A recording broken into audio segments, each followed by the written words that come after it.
Hey guys, it's me LD. Today is March the 21st, and I'm coming to you with a non-pro first-person commentary from Dota 2. I've had to record this way too many times. I think this is attempt number 8 or 9, because I keep on saying pro Dota 1 commentary. I guess I've just been doing a lot of them recently, so it's not too much of a surprise. Anyway, I finally got it right this time, so I'm not going to have to start the recording again. I'm really excited about this game. This is my first time doing a first-person commentary, and basically my goal with this commentary is to give you an idea of how to play a hero. Go over the skill builds, the common item builds, just sort of the hero's role in the game, and generally what you want to be doing with him, as well as just showcase hopefully a decently well-played game of the hero. Of course, with that being said, I am by no means a pro, so if you want to see the super high-level big plays, then I recommend checking out some actual pro commentaries or watching streamers who get paid to play this game for a living. But with that being said, what I lack in skill, I hopefully will make up for by explaining my decisions. So anyway, I'm going to be playing Shadow Fiend. I'm going to be going solo mid. Before I unpause, I just want to introduce some basics about the hero. Well, actually, before I talk about the hero, let me just say this is my first time doing anything like this, so if you have any feedback, I'm sure there are things I can improve, and I would love to do that. Just let me know either in the comments or message me on YouTube. And overall, if there's anything you'd like, let me know that too, so I can do more of that. Hopefully you guys get something out of this, and if you don't, let me know so I can get it right next time. Anyway, with all those disclaimers out of the way, let's jump right into it. So I'm queuing with a bunch of fairly new friends to the game, so you're not going to see the highest level play. But what they lack in skill, they make up for by being fun people to play with. I think the Necrolite in particular, while he's normally a decent player, was quite drunk for this game, so you're going to see some crazy things from my teammates. Anyway, I'm Shadow Fiend. I'm going solo mid. You're going to notice that I've already taken Necromastery at level 1. I'm going to leave the skill up so you can read it. Basically, the way that Necromastery works is every time that you get a last hit on a creep, be it either a last hit on an enemy creep or a deny of one of your own creeps, you get 2 points of damage. You get 1 soul, which converts to 2 points of damage. At level 1 Necromaster, you can have a max of 12 souls, which is up to 24 plus damage. That's a lot. And from there, you can see how it scales. You get an additional 8 possible souls at every level. Now, Necromastery, of course, comes with a drawback, which is every time you die, you lose half of your souls. So, even more so than on other carries. Obviously, you never want to die on a carry because you want to be constantly getting additional gold, building up your inventory, so you can be more effective as the mid and late game comes. But especially on Shadow Fiend, it's really bad to die. And that's because you lose half of your souls. Now, the souls don't only give you damage, they also affect your ultimate. Shadow Fiend's ultimate is called Requiem of Souls, and you can read about it here. But basically the way that it works is it does a bunch of damage in a big AoE around him. The closer the enemy is to the Eye of the Storm, or, the center of the Requiem of Souls, the more damage it does to them. I believe before reduction, the ultimate can do, I want to say it's like 1900 damage if you're right on top of someone, or something. It might be 1860. It's somewhere in that ballpark. Now, that's before reduction, because every hero has built-in magical reduction, and you could also have additional magical reduction from items. But before reduction, you can do almost 2000 damage to an enemy that you're on top of, which is insane. And then it does a bunch of damage in an AoE, as well as slowing anyone who's affected by it. The AoE is pretty big, but the damage really scales down as you move away from the hero. So it's mostly going to be used for the slow, if you're not on top of them. With that being said, so Requiem of Souls benefits from your souls stored in Necromastery. So ideally you always want to have this max, which means you can't die. And if you do die, you want to get all those souls back before the next time you fight. So with that being said, that's Necromastery. You want to get this to level 1 so that you can start acquiring souls and improving your base damage. The only exception would maybe be if you're going for like a level 1 gank, but generally you don't want to be level 1 ganky with Shadow Fiend. If you want to do that, there are definitely better heroes for it. He's probably one of the worst level 1 gankers. His other important skill is Shadow Raise. And Shadow Raise is normally the skill that you want to max first as Shadow Fiend. You start off with a point in Necromastery just so you can start getting souls, but then you go back to Shadow Raise. You get that at level 2, at level 3, again at level 5 and level 7. This is the standard build. And the reason that you want to max Shadow Raise is actually not just 1 nuke, it's 3 nukes. And you can't see it, you can't see the ranges, unfortunately. There aren't any range indicators. But basically the first raise hits here, and every raise has a radius. And so each raise does damage in an AoE. So at level 7, he has 3 AoE nukes, and they all have separate cooldowns. that do 300 damage each. So if you hit all 3 raises on your opponent, you're doing 900 damage before reduction. And at level 7, no hero can really live through that. If you don't kill them, they're probably going to be down to less than 10% of their health, even if they're really tanky. And of course, because the raises do hit in an AoE, it's a really good farming skill. It actually makes Shadow Fiend one of the best farmers in the game. And even if he has a bad start, he can often recover just by flash farming in the jungle and just clearing huge creep waves in the lanes. So, with all that being said, those are his 2 most important skills. You're going to want to normally max both of these by level 8. Sometimes you can get the ult at level 6, 7, or 8 if, let's say, you get an invis rune and you want to go ganking. But generally, focus on maxing both of these by 8. And you get 1 point that's at level 1, and then you go back to Shadow Rays and you get that max by level 7. His final skill, which I haven't talked about yet, is Presence of the Dark Lord. This skill, normally you don't get any points in it until after you've maxed these 2.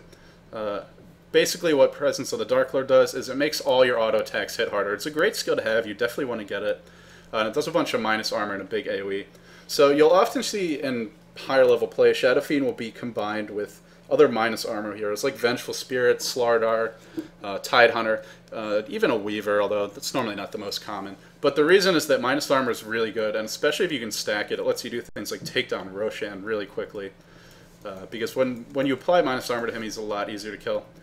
So, with all that being said, I'm going to go ahead and unpause. Sorry if you just want to watch the gameplay.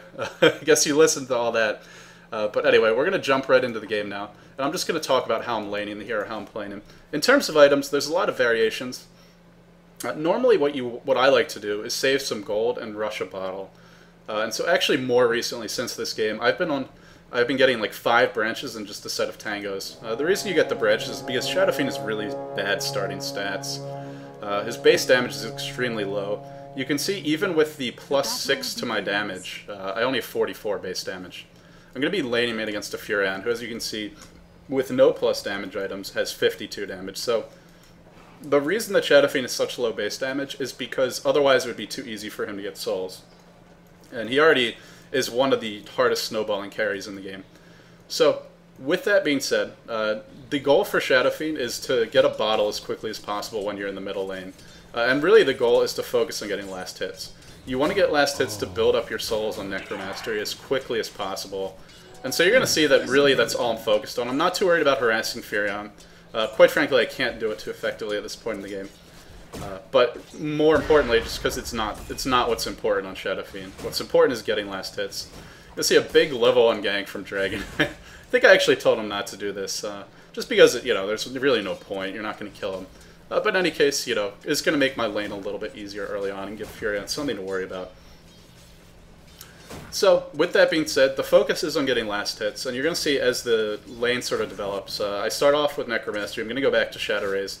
I'm going to get at level 2 and 3. And from there, I'm basically just going to farm for a bit. So this might be a little bit boring. I'll take a look at other lanes after I talk a little bit more about Shadow Fiend. But we'll see things get a little more exciting as the game progresses, especially as we go into the mid-game. So, pretty much just last hitting now. And really, sometimes you'll notice me miss a couple last hits. That's not a big deal. But the goal is to just get as many as you can. Even if, let's say, like you miss one of the enemy creeps, but you got to deny, that's still pretty good. And the reason it's good is because later in the game, even if you're not farming absolutely the best that you can be, you're going to make up for it. Because once you get your base damage up, once you get your Shadow Rays skill maxed, you can really farm like a champ and clear waves really quickly. You can also do cool things like stack jungle creeps and then use your Shadow Rays just to quickly clear them. And I believe you will see me doing that at some point in this game. So in terms of the item build, like I said, I was rushing a bottle. As soon as you get 600 gold, you want to buy that bottle immediately and ferry it out to you with the courier. I believe I tried to send the courier out without actually putting the bottle on it, so it's going to have to go back. You do see me checking runes. For some reason, I went to check top rune, even though we have wards to see at bottom. So yeah, if you have wards, it's really a good idea to use them before you go to check the rune. It's kind of a not nervous tick, but just a thing I do sometimes where I start walking to the rune and then I go to check. But in any case, not too big of a deal. I do have my bottle now. So, as far as the lane selection, I'm going to talk a little bit about that. I went solo mid, and generally I think that's the best place for Shadow Fiend to be. There's a couple of reasons for this. First of all, you want to be solo. And the reason you want to be solo is you really need level. Shadow Fiend's one of the most level-dependent heroes in the game. Because not only, as you see my Necrolite feeding top, so like I said, he had been drinking a bit, so not too big surprise there. I'm not even going to worry too much about these other lanes. I'll take a look from time to time, just to give you a sense of how the game's going.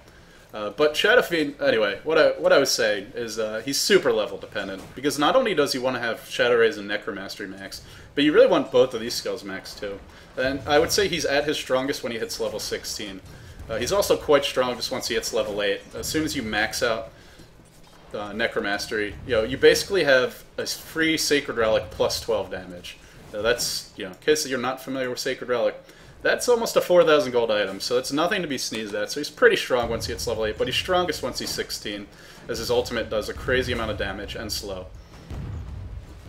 So anyway, with that being said, team having a little bit of trouble, but you're just going to see me sitting mid. And the reason that Shadow Fiend likes to go mid, to get back to that original point, is that it's the safest lane for him, and the reason it's generally the safest lane, at least in a pub game. I mean, he can be pretty safe if he's soloing a side lane, but the reason that he's normally safest mid is because he's never going to be too far away from his tower. It's a little bit easier to gank him here, at least in the sense that both lanes can come get at him. There's more ways to get to him. You're going to see me try and check the rune, but Furion's going to grab it. It's definitely, if you do play solo mid Furion, very smart thing to do is you use your TP to control the runes. He actually waited until I went, which is another good thing to do because it wastes a little more time for me. So, in spite of the fact that I'm last hitting pretty well, this Furion's doing a decent job. But yeah, so the other reason to solo mid a Shadow Fiend is to control the runes. Shadow Fiend definitely benefits really well from them. If you get something like a haste, that's really good for setting up your Shadow Raises. If you get something like a DD, well, you're doing double damage off of a crazy amount of damage to begin with, so you're going to be hitting like a truck. So after the bottle, normally the next item you want to go for is going to be Power Treads. I'm not sure if I go for them this game or if I build Boots of Travel. If you want to play a really farming-oriented Shadow Fiend, your team seems to have everything under control, you can get Boots of Travel. The downside is that they're pretty hard to farm early, and they leave you very squishy. Now, I didn't pick Shadow Fiend for any particular reason this game. I just felt like playing him. And actually, he's probably not the best pick for considering the enemy lineup. The reason for that is he's very easy to kill early on. He's one of the frailest heroes in the game. He's got very low starting armor. I believe he starts with 3 armor at level 1, which for an agility hero is quite low. And his strength gain is bad, his starting strength is bad. Which is why he needs so much farm, to help cover up his deficiencies and make him a little bit more survivable. As we're going to see Furion leaves my lane here. So because he's very frail, he definitely wants to get that farm. So Furion left my lane to go ganking, and you might be wondering, shouldn't I be going to help my team right now? And the answer is generally no. When you're Shadow Fiend, if the opposing hero leaves your lane, the best thing you could do is try to get the rune if, let's say, he goes to bottom and the rune spawns top. And aside from that, just push the crap out of your lane. Make him pay for not being there. Right now, Furion's got a haste rune. Well, actually, I think it just wore off. But he's just sitting bottom ganking. And I'm just going to pretty much ignore him and push mid. My team knows that he's there. They had the ward. Somehow they still die. Which really shouldn't happen. I think I was even warning them that he was coming. I do actually TP in here. So generally you don't want to leave your lane, but if they dive a tower like that, then it's a good time to leave. So this is a good practice whenever you go solo mid, is to at least carry a TP. You might not want to leave, but if they do something really crazy, you're going to want to have that TP. As you see me actually whiffing a raise there, this is probably not the best play by me. I think I started off a little slow this game, but I believe it speeds up. Shadow Raises can be tricky to hit. And generally, which order you want to hit them in, and this is really what separates a good Shadow Fiend player from a great one. As long as you can last hit creeps, you'll probably be reasonably effective with them. But in order to truly dominate, you've got to hit all your raises. If I had hit both raises, that Morphling would have died. Instead, it led to my death. But if I'd killed him, I would have gotten away from Furion without any trouble, because he wouldn't have hit me with the waveform.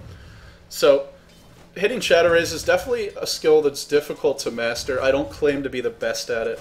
But I've certainly gotten better as I've played him more, and you can too. It does take a lot of practice. The Shadow Raise in Dota 2 feels very different from the Dota 1 Shadow Raise. And I believe that's just because the camera is more zoomed out in Dota 2 than it is in Dota 1.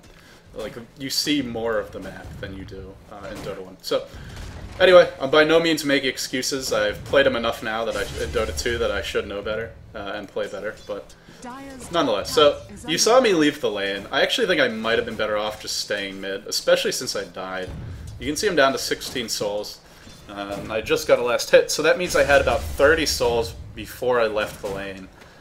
You know, again, one of the downsides to ganking Shadow Fiend, one of the downsides to the hero in general, and especially one of the reasons why you don't want to die on him, is because if you die, you lose a bunch of damage, and your ultimate will also be less effective. So anyway, I think at this point I decided I did not want to leave mid. Hopefully I'm going to sit here and farm. Furion's left the lane again.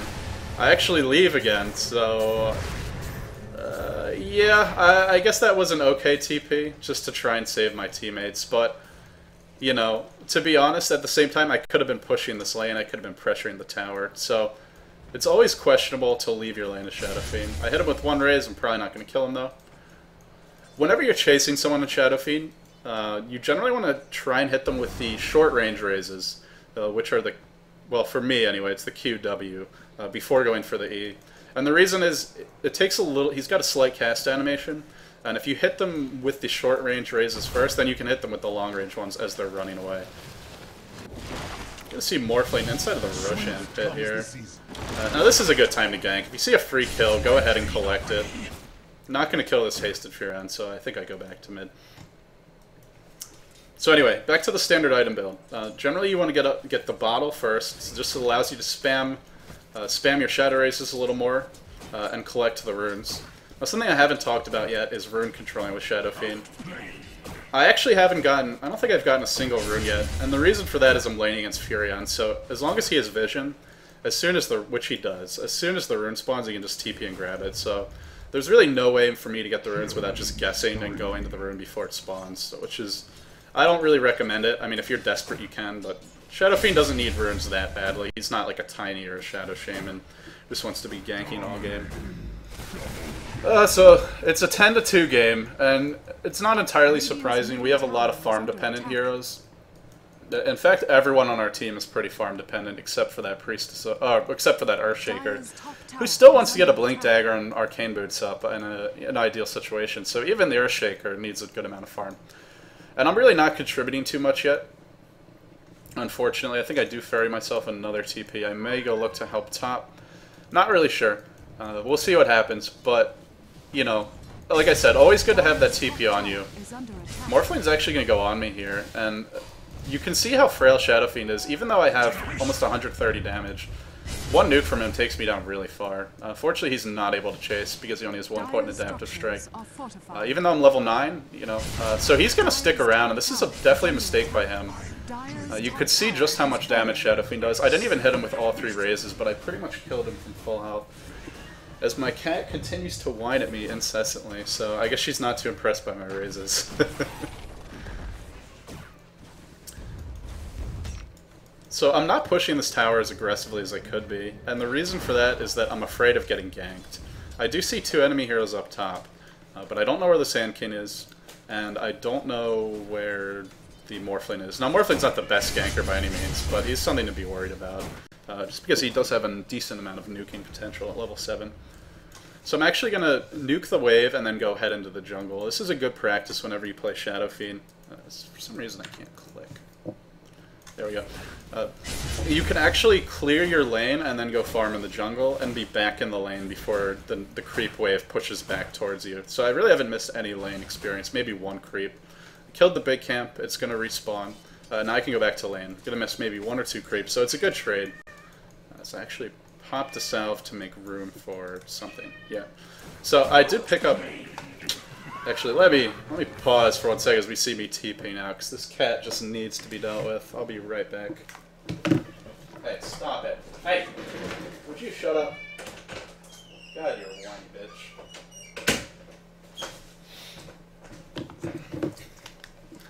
First she wants to come in, then I let her in, she wants to go out. You just can't please this cat. It's worse than a woman.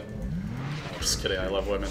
So anyway, we're going to see me TP at top. There's going to be a lot of aggression. Looking for Dragonite to stun. No stun from the Dragonite. But I am going to be able to bring down that Venomancer with a bunch of nukes.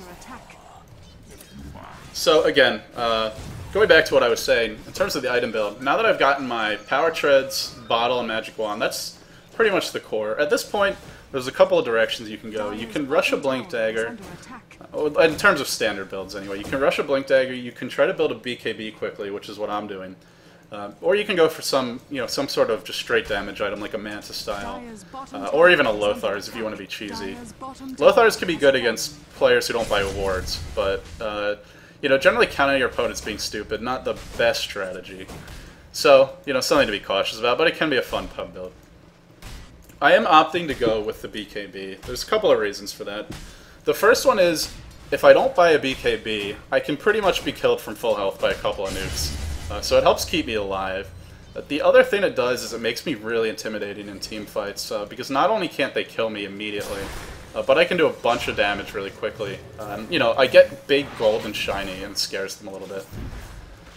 So I did TP out there. If you're ever getting ganked and the enemy doesn't have a stun, just TP out. It's the safest way to escape the gank. So I'm going to go back to mid, probably look to continue my farming. Every time Furion leaves the lane, I really want to be trying to push his tower. So if I see him gank again, I'm going to try and push down this mid tower. Just to give you guys a sense of the way the game's going, I am going to take a look at the gold graph. We're down by about 7,000 gold right now, so this game not looking particularly good.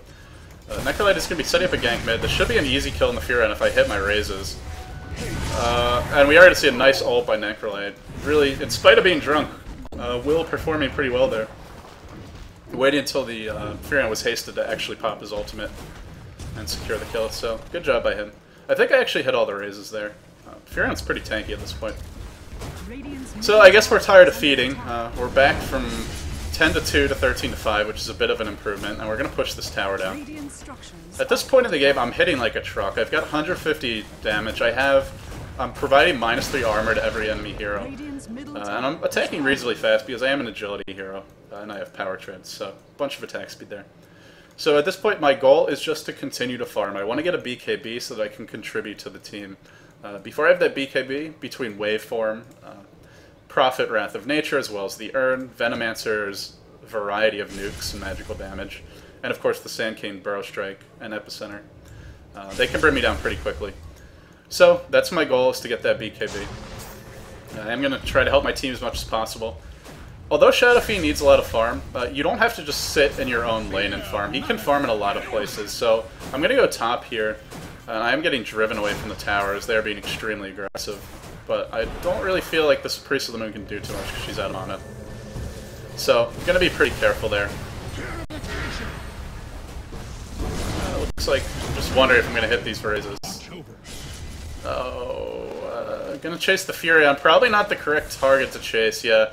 Don't chase Furion unless you know your team's going to get a stun off. I think I thought Dragon Knight would get in range there, but in any case, not too big of a loss. We forced them to back off, although we had to use a bunch of TPs, and we most importantly, we baited out the Omni Knight ult. If you're ever up against a hero with a really strong teamfight ult like that, and you can bait it out, that's a good time to back off. And you've pretty much already done a good job, even without winning the fight. But yeah, even though Shadow Fiend's a carry, even though in an ideal world he'd probably love to sit in his lane and farm, he's still a really effective hero in the mid game. Even before you get the BKB, he does a lot of nuke damage, and he can counter pushing lineups pretty well as long as they can't jump on him.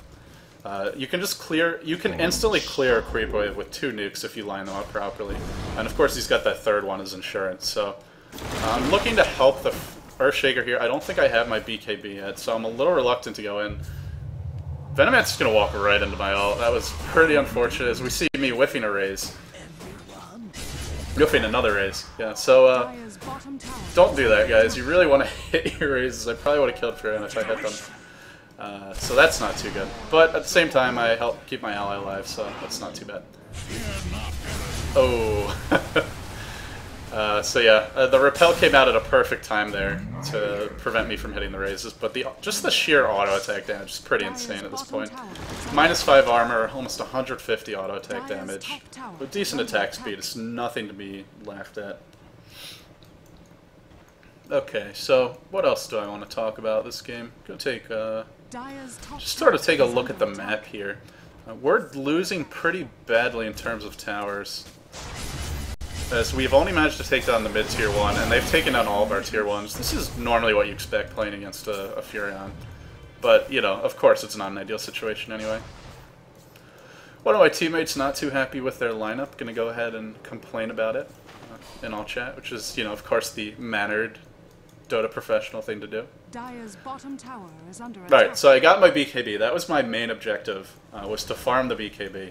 Now I'm the most powerful hero on the map. I mean, not only am I level 14 compared to their team, which is around level 10, so I'm out leveling them. I'm probably out farming them. But I hit like a truck. And they can't bring me down very quickly because they're primarily nuke damage. Morphling actually died to get that tower, which I suppose isn't the worst trade, but if the enemy has a carry that's pretty fed, and I have 7-101, you generally don't want to feed him more. So, at the same time, I probably should have denied the tower and then killed him, so a bit of a misplay by me. Not the end of the world, though.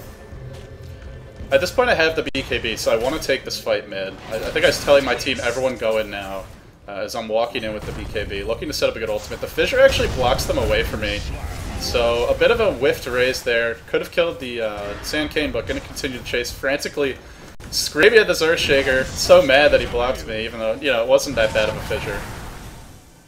Gonna be going on the Venomancer, because I know we're gonna get the Shadow Fiend, or not the Shadow Fiend, the Sand Cane. Sand Cane comes out, pops his ultimate, blinks onto me. He's gonna eat almost a full damage Requiem for Souls. So you see just the pure damage that this guy can dish out. It's just absolutely insane. Rot starts at the head. And again, don't forget, we were down by like 10-2 earlier in this game. And everyone on my team is dying. They were leading us by like 6,000 gold. We've by no means like won the game already, but this Shadow Fiend, one of the strongest snowballing carries, and he's really, you know, this is the part of the game where he really starts to hit his stride. So in terms of goals for me at this point, I think I just want to farm, to be honest, and the reason for that is that we have a big advantage, and yeah, I presumably was checking their items in this game, and their carry is a Morphling. Morphling is a pretty awesome late game hero, but he's not nearly as farmed as me. I already have a BKB. He's still not even close to a Lincoln, so if you're, and my team was not the most coordinated. So if you're in that position, farming is the safe way to play it, and it can be a little boring to watch at times, but it's definitely not a bad way to go.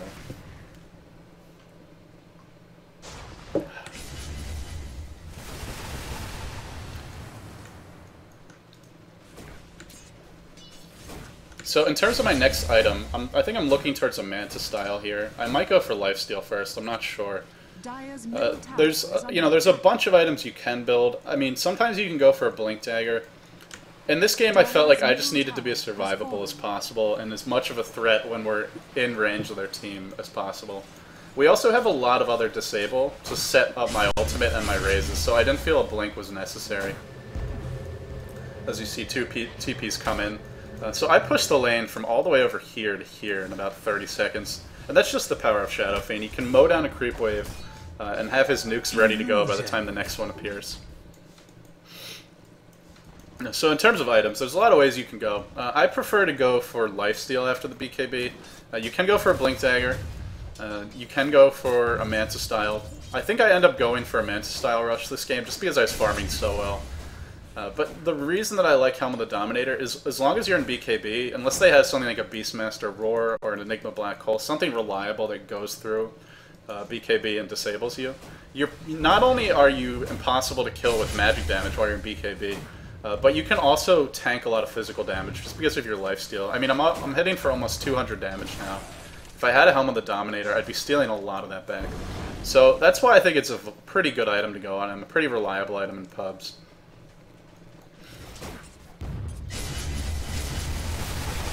Enemy Furion just spamming his ultimate. Looks like they are going to gank a Venomancer. Or, oh, sorry, Venomancer on the enemy team. So my team trying to gank his Illusion, not going to pick him off. And I'm just going to play keep away at this point. Push out both of the side lanes, farm them as much as possible, and bait in some enemy TPs, and then go push the other lane. And, of course, because the enemy team is a Furion and he's constantly spamming his ult, there's a lot of places for me to farm.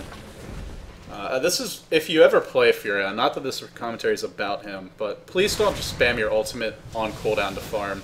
You want to use it strategically, so use it if it's going to let you get a tower, if it's going to keep the lanes pushed while you do Roshan. trying to think what else. Or most importantly, if you can use it in a team fight to help turn the tides. I'm gonna run into the enemy Morphling, but of course without any disables, there's really not too much I can do to kill him.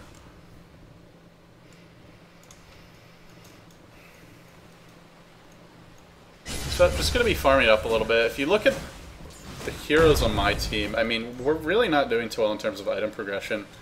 And I might have been a little overzealous in terms of taking farm for my team.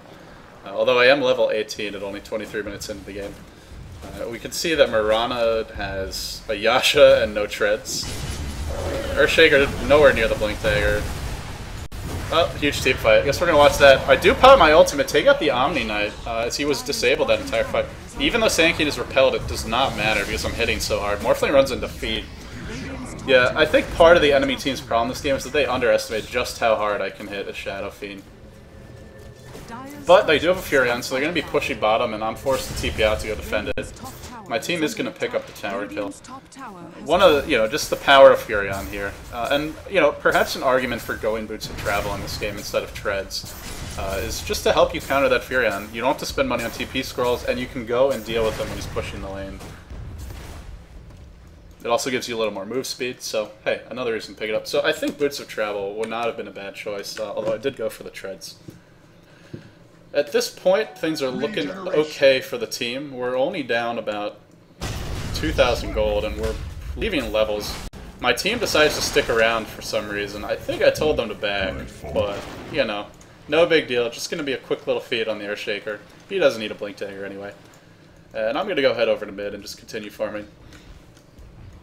So at this point I did pick up a Manta Style, and that's it's always a strong item on any sort of carry, but it's especially good in this game, because we are up against a Venomancer, and using the Manta Style will remove the Poison Nova and, Venomous Gale from you, so it removes a lot of that damage if I use it properly. It's also a strong pushing item. You can see Sandcade City and his Sandstorm here probably going to blink out in a second. Should blink out in a second if he doesn't want to die. Okay, he's going to go ahead and blink out. Enemy team's pushing top. I am going to go ahead and TP in and look to defend this. Or am I going to walk up? No, I'm TPing in. Not sure why Omni Knight is diving so aggressively. Manta Style gets popped. Yeah, this is going to be the death of the Morphling. And a bit of a misplay from the enemy team. Take a page out of our book of feed, apparently. So you can see as the game goes on, I'm getting a little better at hitting the raises.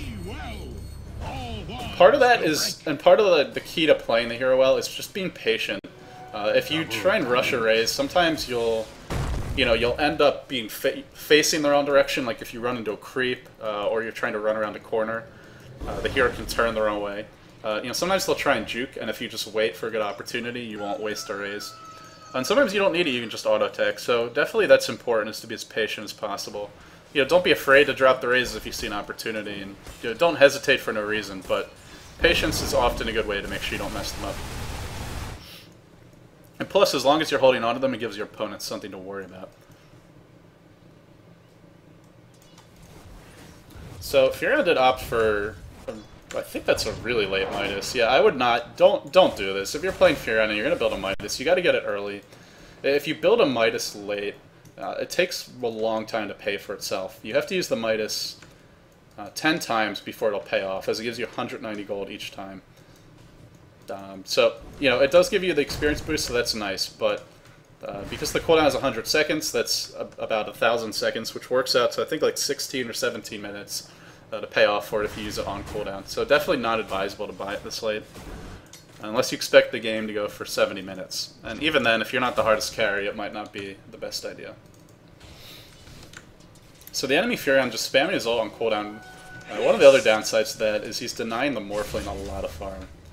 It's making it a lot harder for him to get creeps because all the lanes are constantly pushing. So I'm going to go ahead and clean up the Venomancer here. Furion TP's in on me. That's a dead Furion if I hit one raise on him. You can see me frantically trying to get vision of him inside the trees. I'm going to go ahead and get vision and then hopefully run away. We'll have to see how I choose to play this, but I think I should be running because I'm out of mana, my ult's down, my BKB's down. This might be a little too aggressive. My team's not with me. I guess it's working out okay. Did force the profit buyback, so there's something. One thing my team hasn't done yet, which we probably should have done, is take a Roshan. When you're playing Shadow Fiend, or any hero that has minus armor, you can take a Roshan very quickly. So that's definitely a blunder by us. All you really need to do is put a ward up here and go do it. And if you see the enemy coming, just back off. Obviously, if you're in a higher level game, they might do something like do a smoke tank, or they might have heroes who can blink in. So you may want to have an ally. Just keep an eye on the map to see if they're running in with smoke. But whenever you're winning team fights, you're sort of exerting your dominance. Look to extend your advantage, and one of the best ways to do that is to take the Roshan. So, in terms of item progressions at this point, I haven't really been focusing too much on their heroes, but I'll just give you an idea of what's going on in the game. So Morphling's still working on his Lincoln Sphere, which is really not the best choice, in my opinion. There are a couple of single target nukes that it'll block, like Potem's Arrow, like the Necrolite ult, and the Dragon Tail from the Dragon Knight. But one of the main benefits to the Lincoln Sphere is that it's more effective early in the game because it gives you spell block and some nice regen. And at this point, when you're dealing with team fights, it's not going to help you against all that AoE. So he's not having too good of a time. Looks like Prophet's going for a Hex, or a Scythe of Ice as it's known in Dota 2. A great item pickup. I always love to see this pickup on Prophet in particular, because then you have a global ability to disable someone for, what is it, 3.5 seconds? I believe it's 3.5 seconds on the Hex. Yeah, 3.5 seconds. So that's a pretty strong thing to have on your team. And it can really put a lot of pressure on the enemy to play a little bit more safely. So I think we try to go for Roshan around this time, which we should have done a long time ago. But hey, better late than never, right? I'm still not going for lifesteal. And, you know, I think it's okay in this game just because I'm so far ahead of the enemy heroes. But generally, I think lifesteal is the best thing to go for, really after the BKB, and definitely after your Manta style. Just makes you so much more survivable in team fights. It lets you do Roshan a lot more safely as well, because you're not going to lose any health to him.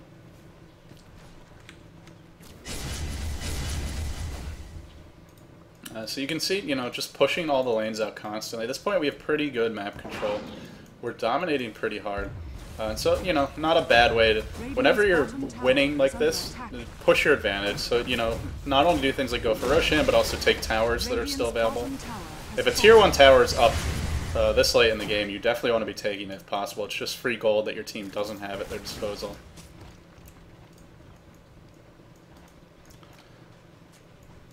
So let's see here. I'm trying to think what else do I want to say about Shadow Fiend in this game. I'm actually messing up the raises, so I definitely, you know, if you want to see better raises, this is... I by no means say that this replay is like the, you know, super high-level raises. Nice arrow from the Potem. But you should be able to clear every creep wave with 2 raises, at least until later on in the game. Pop the BKB, drop the ultimate. This is generally how you want to fight with Shadow Fiend once you have the BKB, is just get in the thick of things and go to work. Unfortunately, I get caught out here. My whole team was chasing the Morphling.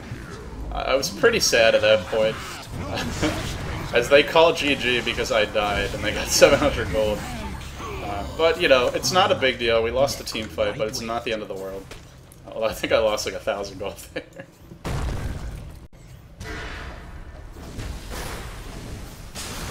Dragon Knight dead. Earthshaker should be going back to base. Should buy his Blink Dagger before he dies. Hopefully he does.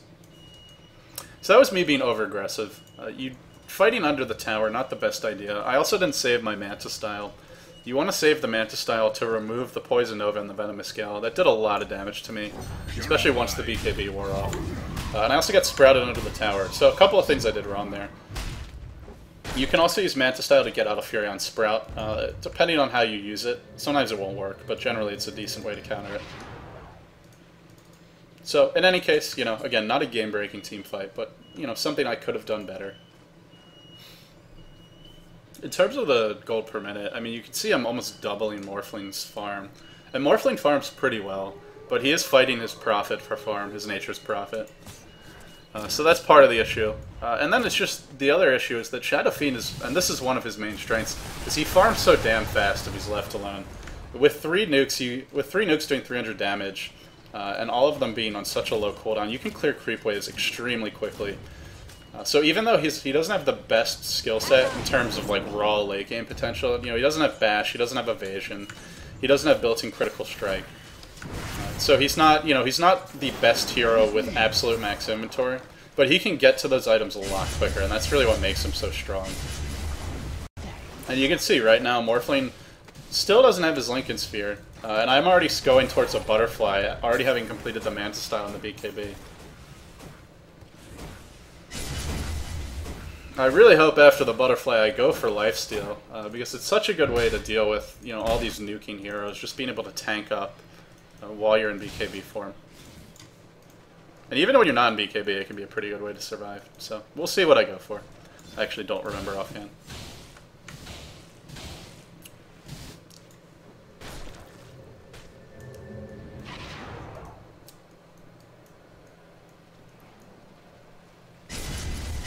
So not too much going on here. You know, I'm actually going to throw this on directed and just speed it up a little bit, just because there's really nothing too exciting happening at the moment. If you guys want to catch the full replay, we'll put the match ID in the YouTube comments. See some action mid, some heroes going down here and there. Enemy generally being out of position. I'm not really sure what they were doing that far across the river, and I'm just continuing to farm. I have my Butterfly, I want to get all the items. We're finally going to go for Roche, and we could have done this like 20 minutes ago. Well, maybe not 20, maybe more like 10 or 15.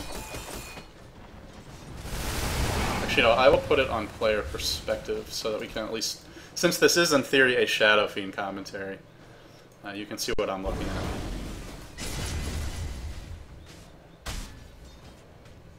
Untraceable venom.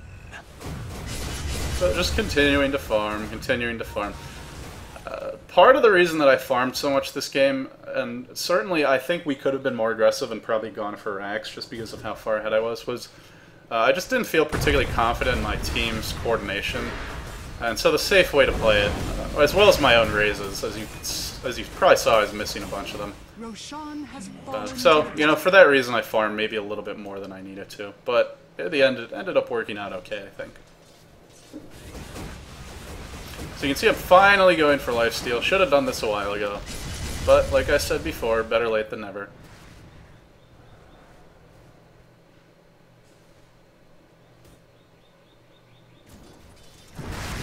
Just farming it up, getting all the creeps. I probably should be letting my team have some farm at this point. And the reason for that is that, you know, you don't need to have max inventory on any hero generally.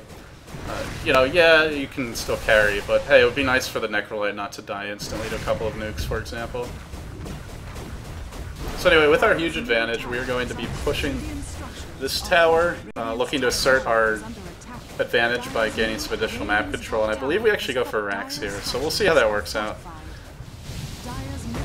We do have a decent turn of team. We're diving really far for the Omni Knight. It's a pretty bad decision, I think. The ultimate goes out. We do pick off the Venomancer, but I'm probably going to drop here. Yeah, I'm going to get stun locked. This was a huge overextension by my team. We got really greedy. I did have the Aegis, so I should be able to survive. Actually going to kill the Sand King. Gonna kill the Morphling, might die to the Prophet. Might die, yeah, gonna die, so. Again, another reason for me to have some items, or for my teammates to have some items, is after that BKB wears off, you can kill Shadow Fiend. You know, as it can just stun lock you to death, and Prophet, I believe, does finally have the Hex. Yeah, he's got the Hex, they've got the stun on the Sand King, so. Anyway, a lost team fight, but if you're going to lose a team fight, it's better to lose it inside of the enemy base, because then it's going to make it harder for them to push, even though they have a Prophet, so it was kind of fortunate for us that we lost a big team fight there. Of course, I'm not only dead forever because I'm level 25, but now I'm going to lose a bunch of souls. So, especially in the late game, dying to Shadow Fiend, pretty big deal. Not so much for the damage at this point, although it's significant, but more because the ultimate's not going to hit nearly as hard.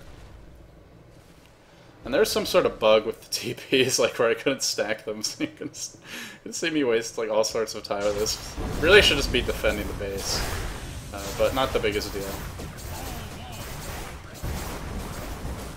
Venomancer, of course, is making my life easy by going ahead and feeding me some wards to give me some souls. Something to note about late game Shadow Fiend is you're not going to see me using the Shadow Raises nearly as often, except to farm creeps. I actually do sell my boots here, and I pick up boots of travel. The reason for that is A, to clear up an inventory slot, and B, just to allow me to sort of counter the profit. I'm finally realizing that they might be a good idea. I think it would have been better to rush them, just because I was having such a strong early game. But, you know, either way, have them now, that's what counts. And so now I could push with impunity, always knowing that I can TP back to defend the base. And hey, I save a little bit of gold too. So that was the thought process behind picking the boots travel. But anyway, I'm not using Shadow Rays at this point because if you look at my auto attack damage, and as well as how fast I attack, I just do more damage by auto attacking, and it's a lot more actually. The only spell that really is worth casting at this point is the Requiem of Souls, and the long-range Shadow Rays to kill a fleeing hero that's about to escape you. You're going to see Shadow Fiend does so much damage, even though they have, I believe they have their glyph, but they don't want to waste on an exterior tower. You know, even with the backdoor protection up, still able to successfully bring that tower down with the Manta style. Okay, so this is a big team fight. I'm going to go ahead and slow it down to 1x speed. So the goal here for the team is to pick off a crucial hero. Just sort of look at their items. I was checking them more. Arsugar actually initiates on the Omni Knight. Perhaps not the best initiation, but Mirana ults here as well. The goal is to pick off someone like the Omni Knight or the Sand King. Sand King gonna drop, and that's a key pick off for us. They're not focusing me, they're kind of running away. And this is a really bad team fight for them. Morphling with a nice juke. Omni Knight getting focused, gonna have to blow the ultimate to live here, most likely. Prophet went for an MKB, but, you know, just can't compete with a Shadow Fiend at this point. One more stun will do it if Dragon Knight is able to get in range. Or even that Frost Breath. God, that's such a good slow. That stuns him, too. So I think Omni's going to get away here. But in any case, that was a pretty big team fight for us. Fear nothing. Oh, the other reason not to use your nukes in the late game situations nearly as much is because you don't heal off of it, you don't lifesteal, whereas you do from the auto attacks if you go for Helm of the Dominator. So that's a good reason not to use it. Something else to note, which I'm not doing, but another reason to get the Helm of the Dominator is you can actually dominate a creep, like normally a Centaur, or even a Wildkin, any of the big creeps basically. You can use it to stack the Ancients, which in my case would be these Ancients. And then go clear it when it's 4 or 5 stacks. And because you have the lifesteal and the high damage, you can do it pretty safely. So that's definitely something I should have been doing, just to increase my farm a little bit more. I mean, hey, I've got 400 creeps in 45 minutes, but that's nothing exceptional for a Shadow Fiend who's having a good early game. And it could definitely be a lot more gold. So, something to keep in mind, something I should have been doing.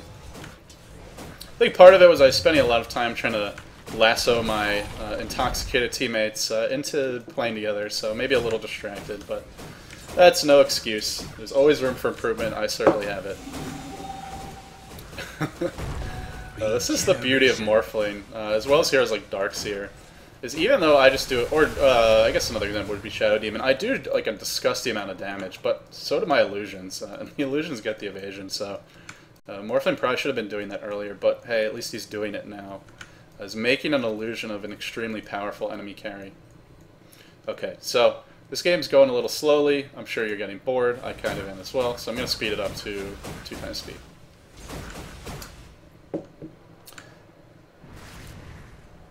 Again, like I said, I'm learning in terms of, you know, how to make these exciting and interesting as well as informative. So if this isn't the most exciting commentary in the world, if you don't like anything about it, or if there's just a few things you'd like me to change, let me know. Give me your feedback, and I'll work on that in the future. At this point, with the amount of items that I have, with the amount of gold that I have, we should probably just be looking to get an Aegis on me and then end the game. I did pick up Satanic next, as my next item. The reason that I like Satanic at this point is it's essentially a third life. Well, a third life once you have an Aegis. So the Aegis is obviously a second life.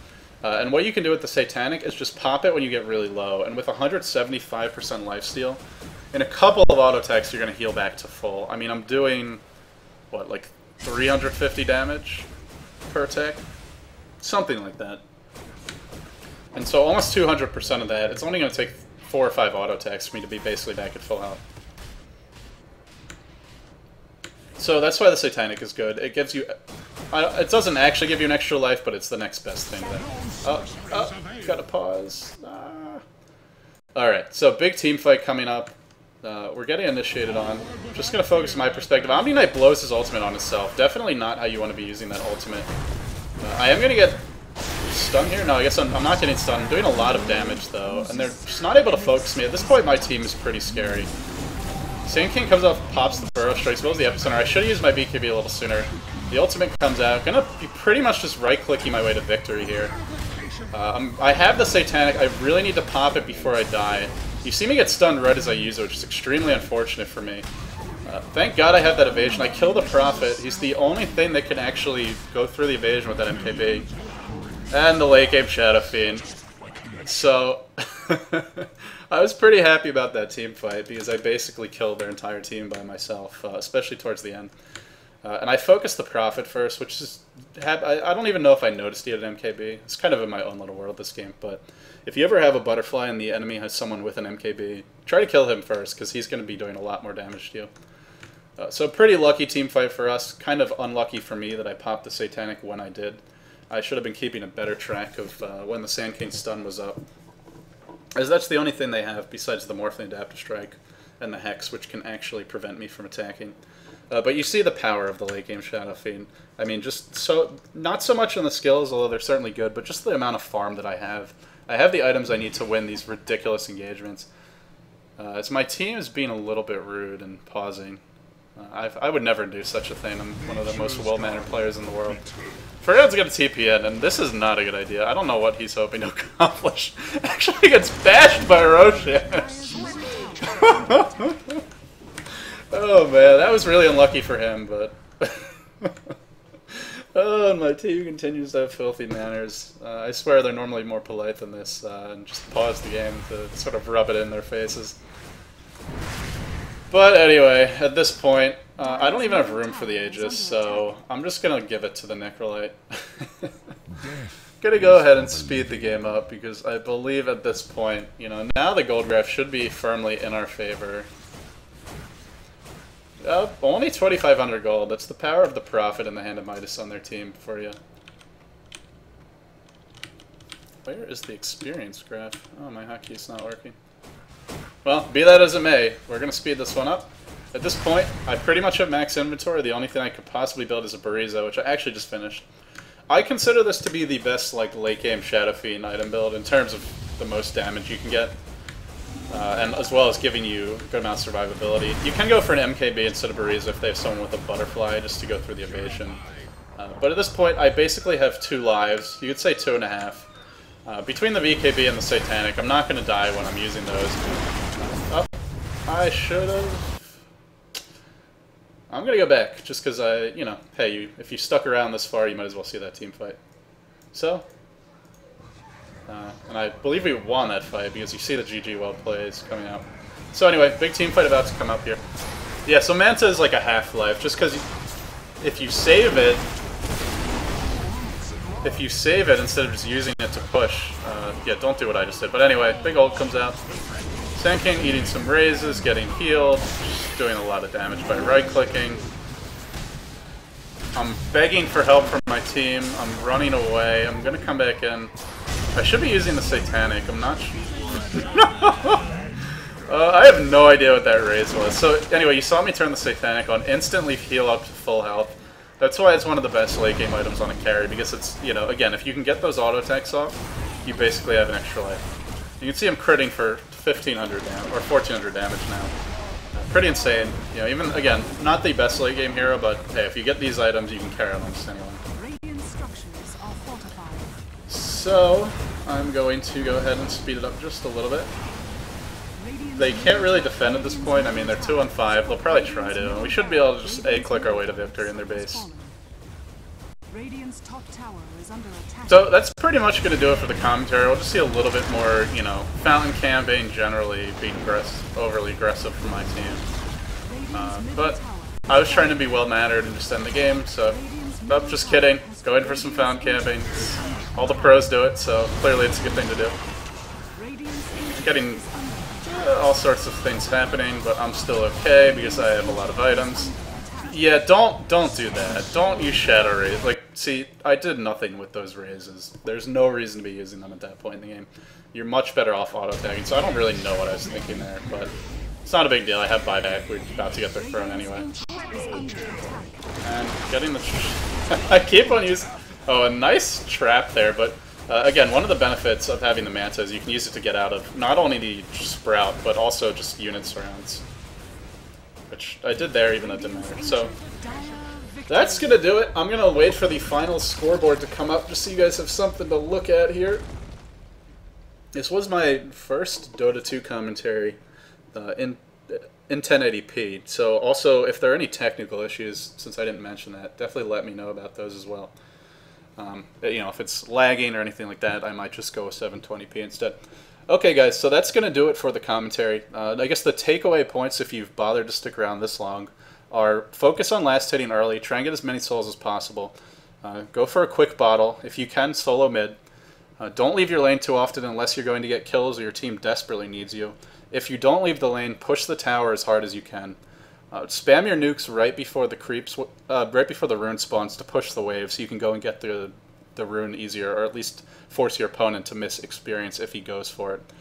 And then just farm as much as you can. Once you get the BKB up, you can be a real force even in early game team fights. And normally you're the strongest hero on the map if you haven't had too hard of a start. Aside from that, you know, you can carry late game with Shadow Fiend, but generally he's going to be strongest in the mid game. That Morphling could have outcarried me if he didn't have such a bad start and a Furion stealing all his farm. So that's going to do it for this commentary. If you guys have any feedback, please let me know. I don't think it was nearly as educational as it could have been. Maybe it's because I'm commenting on my own play. Maybe it just wasn't the best replay. I'm not really sure. But hopefully it was somewhat helpful. I think, you know, there were at least a few useful details in this 50 hours. Probably more like 40 minutes because I sped it up 40 minutes of me talking about Shadow Fiend. So again, if you disagree with any of the content or if there are things you want to see me change in terms of the approach, let me know. But hopefully this was somewhat informative for you guys, and if you enjoyed it, please subscribe. As always, I as LD, and thanks for watching, guys. GG.